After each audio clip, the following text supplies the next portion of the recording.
This week, Alex Haley, author of Roots, which took over 12 years and traveling over 3 continents to write, faces the questions on America's Black News Conference of the year.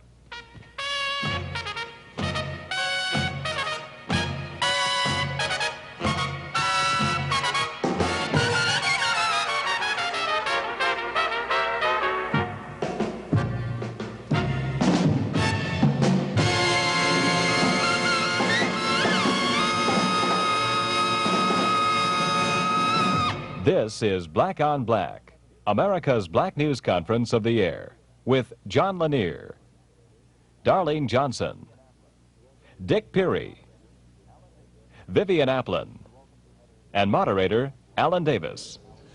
And welcome to another edition of Black on Black. Our guest, Alex Haley, who is the author of Roots, the Saga of an American Family, a book that took over 12 years to write and a travel of 500,000 miles in research. And the book will also soon be a series, a 12-hour series on the ABC television network. We're going to begin our questioning today with Vivian Applin. Mr. Haley, your book is obviously very powerful, and it will rekindle black pride. It will make blacks feel far more proud than they have been perhaps in the past. I'm wondering, though, do you feel that it will also instill some white hatred because of some of the treatment we see of your ancestors and is reflective of our own in the book? Well, you know, I really don't think so. It may in some, isolated area, some isolated individual, I'm sure it probably would. But on the whole, I don't feel so. I think that if I read it correctly, that the average black experience, at least all that I have heard up to this time, and I've been exposed to a fair amount, has been simply a great sense of relief that our story is told, set out there for people who are white, who are black, who are yellow, brown, whomever, to know for the first time what really the black saga has been. I really feel that is about the extent of it. It didn't have that effect on you then of nurturing hatred of the whites who mistreated your forebear? There was a time, it was largely when I was researching in the slave ship records. And you have these long columns of abstract figures, but I was interpreting them subjectively, knowing what they meant in human terms. There was a time I felt like going back through history swinging an axe. And then I began to come into something that was clinical, professional, as a writer. And it was realization that fury at best will distort you, and at worst it will immobilize you. And I had to learn to deal clinically with the material, and that's what eventually happened. And I think that if I arrived at a theme, it would be to try and write a book that would have in it not a syllable that would imply indictment of anybody. It just simply tells a chronicle, tells a story, and it lets the reader write his or her own editorial. Thank you. Mr. Haley, there's always been traditionally a great deal of apathy towards Africa among a large number of black Americans. Now, granted that there are some blacks who have been vitally concerned about this history and who are responding greatly to your book, do you see any kind of response coming from people generally referred to as black masses? Do you see any real interest in this? I hope to tell you I do, and it's very, very warming.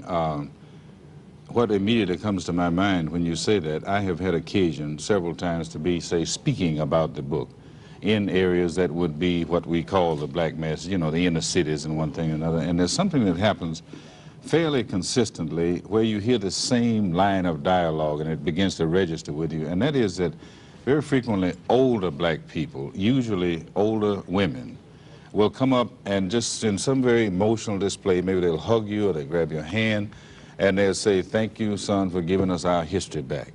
Something like that. And that always moves me to the quick, I tell you. And I've been blessed, I feel, with reactions from every strata of blacks, and as you were saying, whites as well. The reaction of blacks seems to be that of our history is now at least symbolically here. And from white people, the expression is generally something to the effect of they are glad that this educational for them material is available. That seems to be the general reaction. Ms. Johnson? Yes, Mr. Haley, you said that the most damaging thing to happen to blacks in America was not the violence of slavery. What then is it? Oh, I certainly do feel that it was not the physical violence. No, it was the psychic damage done to us. You see, the first thing is that the slave ship experience, as Roots goes into in some detail, was harrowing almost beyond description.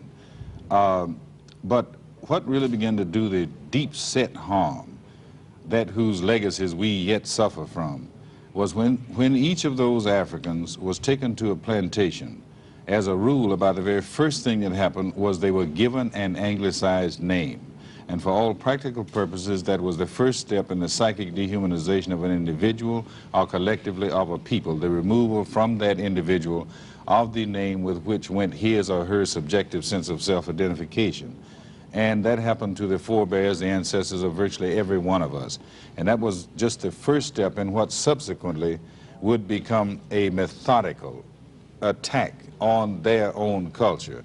And to me, in writing the book Roots, one of the most moving parts, and I got obviously very emotionally involved with the ship, was carrying out that thing of Kunta fighting to retain who he was subjectively, as everything he met. You see, it wasn't just white people he was seeing for the first time in number who looked very odd and weird to him, but it was seeing other blacks who looked to him as if they joined or belonged to this or that tribal or ethnic group, and who acted like nothing he'd ever seen in his life. And that was those who had been born in this country, who all their lives had known the society, the slave-holding society, and its customs and mores. And he had come from a place where people were free and independent and felt that way and knew the blessings of freedom. And he fought all his life to retain what he brought from Africa within himself. He, you know, when he was in Africa, he didn't realize how African he was. He never had occasion to really test it. It was only when he got put in another milieu that he found himself under challenge all the time.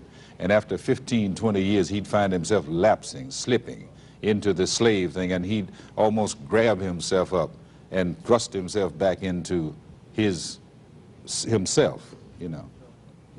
Mr. Lenear? Mr. Haley, I understand that you yourself had a sort of a psychic experience as you did research about the rigors of slave travel on ships.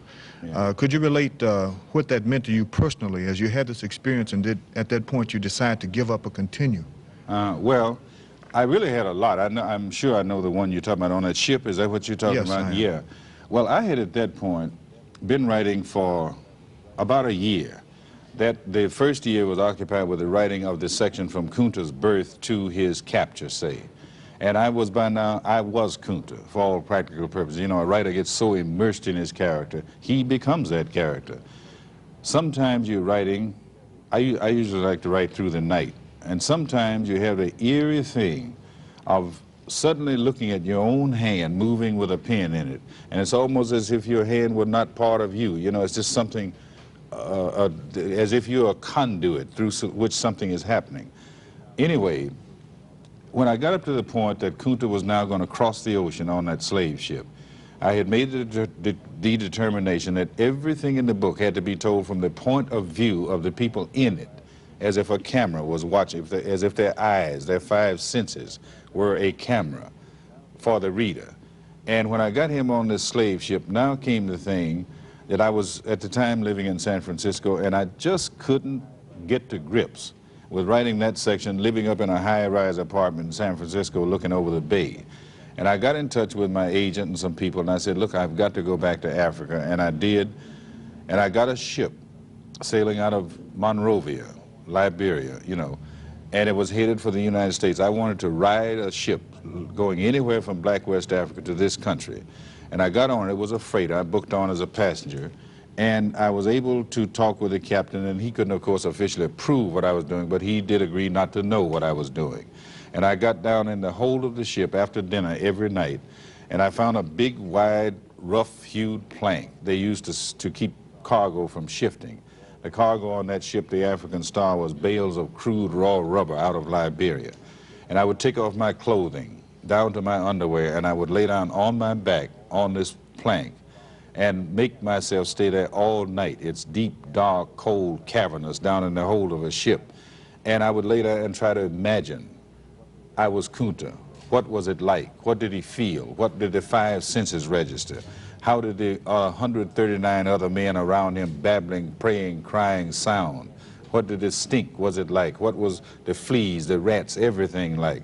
And I was in such a turmoil by the fourth night that instead of going from dinner down into the hold, I just didn't want to go down there again. I was just in a roiling turmoil, really. And I went back on the stern of the ship and found myself standing there with my foot up on the rail, my hands on the top rail, looking down at this white fraud kicked up by the propellers. And a thought just sort of came into me. I had so many troubles. Man, I was deep into trying to write this thing. It was whipping me to death. I felt I owed everybody in the world. I was just in trouble. I was years over deadline with the book. Everybody was on me. My friends were kidding. I'd never finish it. Just down, you know. And I had a thought. I could solve all this very easily. All I'd have to do was step through that rail and drop in that ocean.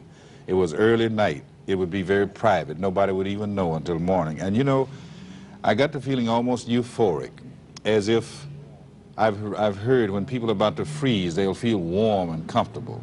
And I was that close to going through that rail when I heard voices. It was just psychic. It was like a dream sequence. I heard voices. I knew exactly who they were. They were Kunta the African. They were his daughter, Kizzy. They were my grandmother. They were all the others. And they were just talking very conversationally, it seemed, saying things like, no, don't do that. You must finish the book. And so just very conversationally. And I finally just sort of tore myself away from that rail and I scuttled like a crab across the hatch covers back to my room, and I just went into a paroxysm of weeping. I must have cried hours, it seems. And it was that night, about midnight, when I generally went down there about 8 o'clock, I got down that night in the hole about midnight and lay down in my underwear, and that was the night I felt I was fit to try to write the story of Kunta crossing that ocean. And when you read that section, you know how it was done. It was pure hell writing it. It was. Fantastic story. Alex Haley, the author of Roots, is our guest on this edition of Black on Black. We'll be back to talk to him and more about his amazing work in a moment.